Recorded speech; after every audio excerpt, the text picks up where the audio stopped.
Fala galera, beleza? T-News na área, T-News com muita informação para a gente falar mais uma vez aqui de Vasco, falar o que está acontecendo no dia de hoje. O Vasco aí que já está se preparando para 2024, o Vasco está buscando novos reforços, está aí perto de anunciar também novas renovações de contratos, um meio de campo que pode ser já contratado pelo Vasco também. Então, a gente vai falar da rodada, vai falar de tudo isso que está acontecendo, mas antes da gente começar, eu peço para vocês que deixem um like, se inscrevam no canal, é só clicar aqui embaixo e inscrever-se, que você ajuda demais a gente a continuar crescendo aqui no YouTube e também compartilhe esse vídeo com os teus amigos, com teus inimigos, com quem você quiser. Então pega aí, deixa o like, se inscreve no canal e bora falar de Vasco, bora falar do que está acontecendo nessa rodada, porque é uma rodada muito importante para o Vasco da Gama. É uma rodada que o Vasco tem de vencer para sair do Z4. O Vasco perdeu para o Flamengo, acabou voltando para o Z4 em um jogo que foi muito parelho. Em alguns momentos, o Vasco foi até melhor do que o Flamengo, porém, acabou não conseguindo uma vitória, até por um pouco de azar, né? O Verratti teve uma cabeçada que a bola foi, o Rossi defendeu muito bem e o Vasco não conseguiu a vitória. Agora, na próxima rodada, tem alguns jogos interessantes para o Vasco disputar, tá?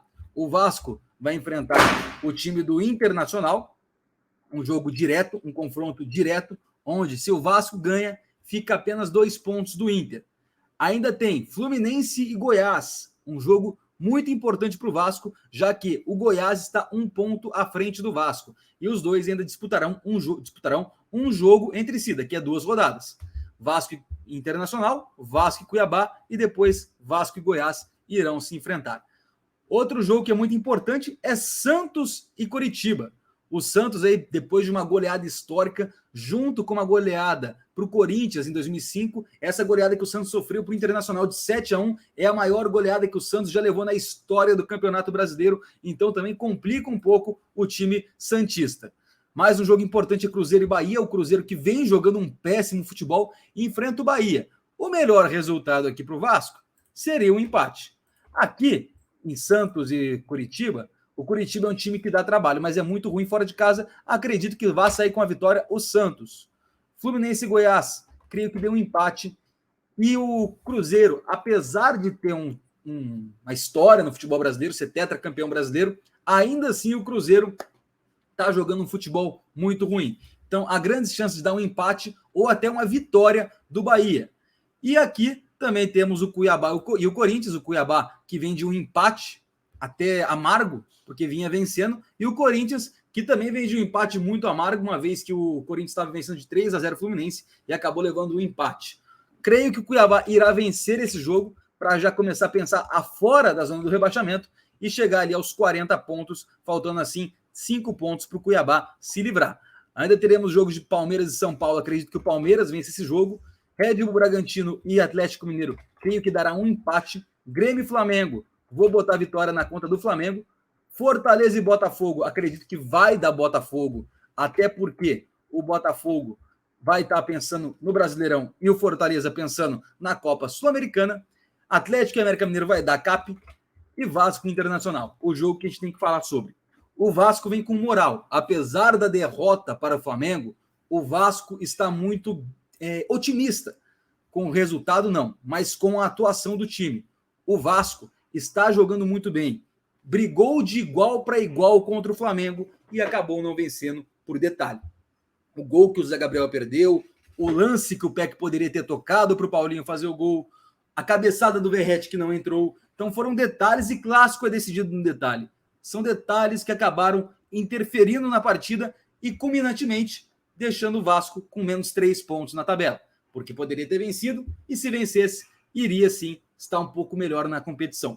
Agora, logicamente, a gente tem que lembrar que o Vasco não está nessa situação por conta do Ramon Dias. O futebol do Vasco, no comando do Ramon Dias, é futebol para a parte alta da tabela, para estar brigando pelo G4, pelo menos. Porém, com os resultados do antecessor Maurício Barbieri, o senhor Ramon Dias pegou o Vasco com 9 pontos, o Vasco já está com 20 pontos, com 30 pontos, ou seja, o Ramon conquistou aí 21 pontos, só isso, quase metade do que o Vasco tem que conquistar para não ser rebaixado. E o Vasco ainda está sofrendo com as consequências do Barbieri, está sofrendo pelas atitudes de Paulo Brax, de Luiz Melo, que estava no comando da SAF, entre outros aí que a gente não vai citar, como Abel Braga, por exemplo. Então, o Vasco vem com moral, né, sobre esse novo comando do Ramon Dias, teve grandes chances de vencer o Flamengo e tem grandes chances também do Ramon Dias repetir a escalação com Léo Jardim, Medel, Léo, Piton e Paulo Henrique. Daqui a pouquinho eu vou falar do Paulo Henrique. Zé Gabriel, Praxedes, Payet e Paulinho. E ali na frente, Peck e Vegetti. Eu vou falar o seguinte, eu colocaria para iniciar o jogo, enquanto o Rossi não está 100%, o Orediano. Dá a rodagem, deixa ele até os 60 minutos de jogo e aí você troca o Peck. O Peck, quando entra no segundo tempo, ele vai muito bem. O Orediano, quando começa o jogo, vai melhor do que quando entra no segundo tempo. Então é outra coisa que o Ramon tem que analisar. O Peck, ele não é ponta, ele está jogando como segundo atacante, como falso 9, para tentar colocar a bola na cabeça ou nos pés do Vegetti. O Orediano faz muito bem isso. Ele é um segundo atacante muito bom, que sabe cair pelas duas pontas. O Peck, quando quer, também. Mas o problema é que o Peck é muito fominha. Então o Vasco tem que melhorar isso. O Vasco deve ter, então, também a volta do Rossi e do Marlon Gomes para esse jogo. Os dois tiveram edemas na coxa e estão aí recuperados praticamente. Devem estar liberados até quinta-feira. Então Rossi e Marlon Gomes devem estar de volta para esse confronto contra o Internacional. O Inter, que venceu o Vasco no primeiro turno desse ano. O primeiro jogo foi perto do Dia dos Namorados, inclusive, eu lembro, foi perto do Dia dos Namorados, e o Inter acabou vencendo, foi o gol que o Rayan fez, inclusive, o Rayan tinha feito um gol, foi 2-1, o Inter saiu na frente com 3 minutos de jogo com o Rômulo, o Wanderson fez o segundo, e ainda no primeiro tempo o Rayan diminuiu. O Vasco jogou de igual para igual aquela partida, mas acabou não conseguindo conquistar a vitória. Agora, mudam as coisas, o ambiente do Vasco é outro, o técnico é outro, tem jogadores de mais qualidade também, e acredito que o Vasco vai conseguir dar a volta por cima. Agora, uma coisa que preocupa muito os vascaínos. O árbitro da partida de quinta-feira será Luiz Flávio de Oliveira, árbitro da Federação Paulista, e aí eu volto com a tabela. Por quê? O Vasco está brigando com Santos e Corinthians, ou seja, são dois times paulistas, e o Vasco está disputando com os dois. É um árbitro que não é bom, o Luiz Flávio de Oliveira. Apesar que árbitro no Brasil que é bom é difícil, mas é um árbitro que não é bom, não gosto dele, não sei se ele já prejudicou ou não o Vasco, mas é um cara que quando eu vejo apitar me dá asco. É um cara que não sabe apitar direito, é um cara que não é bom de apito, então é uma preocupação para o Vasco, ainda mais sendo da Federação Paulista. O Vasco tinha que recorrer e pegar alguém da Federação do Rio Grande do Sul, não pode, mas da Bahia, do sei lá, do Piauí, de Fortaleza, lá do Ceará, e não de São Paulo. Mas o Paraná, por exemplo, poderia ser uma opção. Então, assim, o Vasco tem aí mais um adversário que será o trio de arbitragem. Então, vamos ver como vai se portar. Detalhe, gente, só lembrando aqui, live hoje, 8h30 da noite, tá? Live hoje, 8h30 da noite. Desde ontem a gente está com as lives a partir das 8h30 da noite. Então, já ativa o sininho de notificação, deixe seu like, se inscreve no canal, porque hoje, 8h30 da noite, tem live aqui no TM News. E voltando aqui, vamos agora falar da preparação do Vasco para 2024. O Vasco tem aí o Ramon Dias, que tem uma cláusula de renovação. Caso o Vasco permaneça na Série A, há uma cláusula de renovação para o Ramon Dias, onde ele ficará até o final do ano que vem. Logicamente, se tudo correr como planejado. O Vasco ficando na Série A, o contrato é automaticamente renovado, tanto com o Ramon quanto com a sua comissão técnica. Emiliano Dias, os preparadores físicos, etc.